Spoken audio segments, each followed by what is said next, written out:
मला त्यांनी येऊन सगळ्या गोष्टी सांगितल्या आता इथे.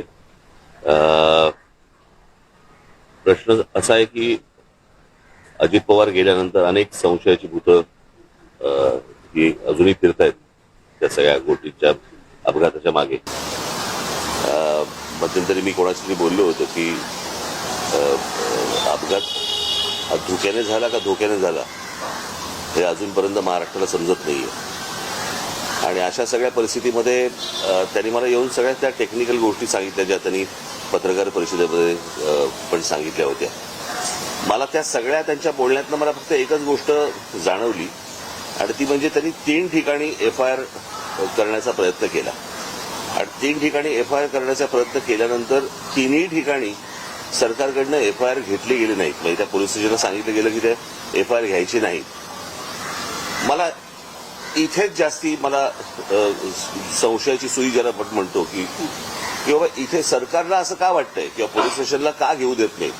म्हणजे ज्यावेळेला ते मरीन ड्राईव्हवरती गेले त्या पोलीस स्टेशनला गेल्यानंतर तिथे तिथले जे कोणी अधिकारी होते ते त्यांचा FIR लिहून घेत होते, टाईप करत होते आणि टाईप करत असताना इतक्या DCP आले तिथले आणि त्यांनी सांगितलं की नाही FIR लिहून नाही घ्यायचा म्हणून.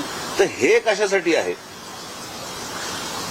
मला असं वाटतं याची उत्तरं जर समजा काही नसेल तो निव्वळ अपघात असेल, जर तो घातपात नसेल, पण जर समजा त्यांच्या घरच्यांनाच कोणाला तरी जर समजा त्याबद्दल जर समजा काही संशय असेल किंवा चौकशी नीट व्हावी यासाठीचा तो समजा FIR त्यांनी जर त्यांना करायचा असेल तर त्याला अडथळे सरकारकडनं का आणले जात आहेत. आज सुनेत्रा वहिनी तिकडे बसलेले आहेत, उपमुख्यमंत्री म्हणून बसलेले आहेत. मला असं वाटतं त्यांनी पण या गोष्टींचा विचार केला पाहिजे कारण त्यांचेच ते पती होते आणि त्यांच्याच पतीच्या अपघाताबद्दलचा हा FIR आहे आणि सरकारकडनं असा दबाव येतोय की तुम्ही FIR घेऊ नका. मला यातलं काही राजकारण मला काही माहिती नाही की नक्की काय चालू आहे ते, पण FIR करताना ज्या वेळेला अडथळे आणले जातात म्हणजे ज्या राज्यामध्ये सांगितलं गेलं की तुम्ही कोणीही FIR नोंदवू शकता आणि नोंदवू शकता म्हटल्यानंतर जर समजा FIR नोंदवायला गेलेल्या माणसाला जर तुम्ही अडथळे आणत असाल तर काही काळबेरं आहे का याच्या मागे असा संशय निर्माण होतोच ना. आणि मला असं वाटतं हे सरकारच संशय निर्माण करते.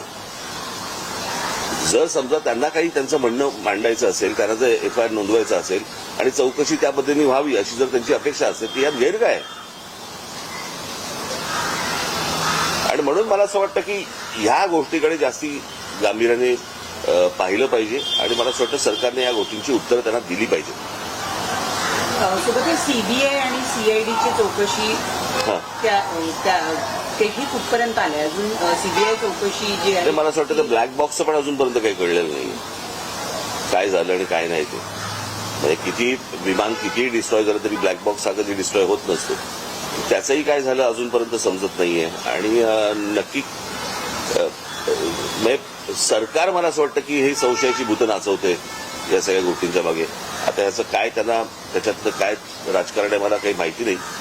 माझा सोपा फक्त एकच गोष्ट होती की FIR नोंदवून का नाही घेतला जात आणि तो नोंदवून नये याच्यासाठी सरकार का प्रयत्न करतं याची फक्त उत्तर सरकारने द्यावी. रोहित पवार वारंवार असं म्हणतात की ही जी तक्रार आहे त्यांना ती DGCA आणि त्याचबरोबर माझं तेच म्हणणं आहे तो टेक्निकल पार्ट सोडून द्या तुम्ही.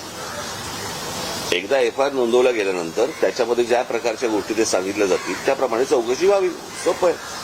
अहवाल सुद्धा प्रतीक्षेत आहे कारण 1 महिन्याच्या आत आम्ही अहवाल देऊ असं सांगितलं गेलं होतं अपघातानंतर. त्या सगळ्या गोष्टी बाजूला सोडा सरकारच्या. FIR नोंदवून का नाही घेतला जात आहे एवढ्या गोष्टींचं फक्त उत्तर सरकारने द्यावं.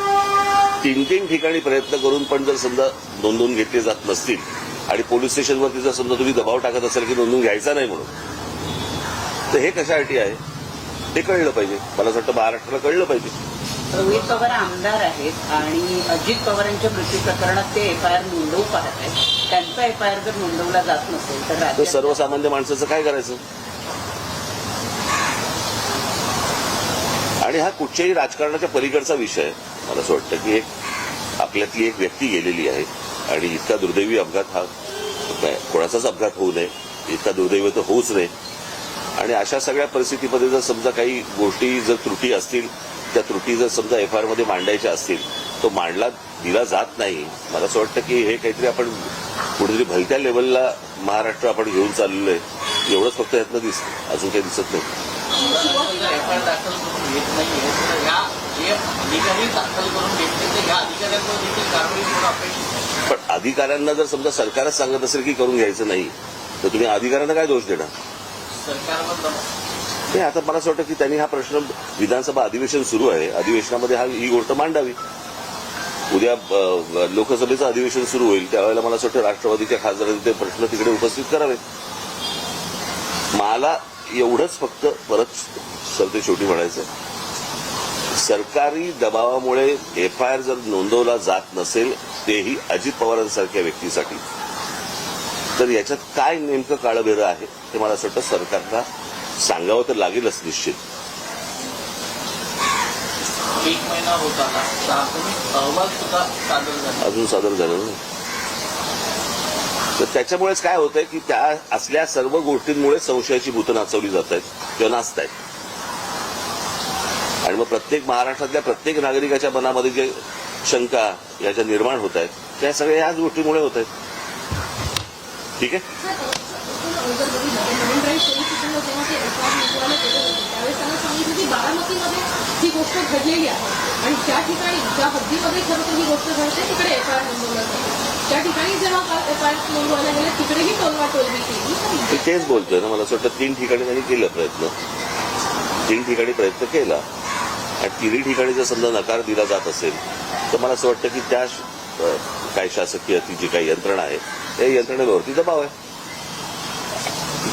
आणि त्यातल्या सगळ्यात महत्वाचं म्हणजे या गोष्टींबद्दल सुनेत्रा वहिनी बोलल्या पाहिजे.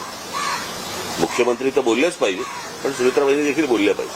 त्यांनी मुख्यमंत्र्यांना भेटून सीबीआय चौकशीची मागणी केली. मुख्यमंत्र्यांनी निवेदन करताना हे सांगितले विधानभवनात सीबीआय चौकशीची मागणी करते. सीबीआय चौकशा वगैरे त्या सगळ्या होत राहतील. एक एफआयआर आहे ना फक्त, त्या एफआयआरला सरकार का घाबरतं? रोहित पवारांनी मांडलेले मुद्दे तुम्हाला ते मी ऐकले होते ना, त्यांची ज्यावेळेला प्रेस कॉन्फरन्स घेतली त्यावेळेला ते आपण मुद्दे मांडले होते, मी सांगितले होते, मी ऐकले होते. टेक्निकल मला असं वाटतं ते बोलू शकतात जास्त. ठीक आहे.